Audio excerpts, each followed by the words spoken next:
Okay mga sir, ito may ginagawa tayo dito na 50 inches na Samsung. Ang issue, mag-on, maya mga 30 minutes mag-off. So ang issue niyan is panel. So hinatulan na to ng ibang technician, ginawa nila ng paraan. Ayan ang ginawa nila dyan, nilagyan nila ng heatsink ang bawat COF.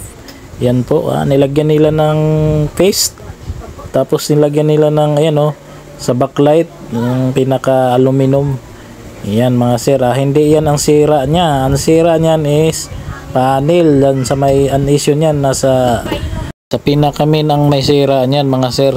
Yan, ayan may guhit na nga basta sabi ng may-ari, basta hindi lang mag-off, basta mabuo lang, mapanuoran nila.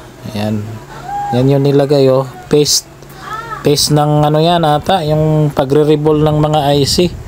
Yan sa mga yan hindi dapat dyan yan ang dami pa nilagay. May heatsink na yan pag ganyan, pag mga Samsung may heatsink na yan. Yan yung pinaka aluminum. At ayan mga sir, nadali na po natin. Yan, all goods. Thank you Lord sa biyaya. Yan mga sir, okay na, all goods na. Inoobserbahan na lang po natin para malaman natin.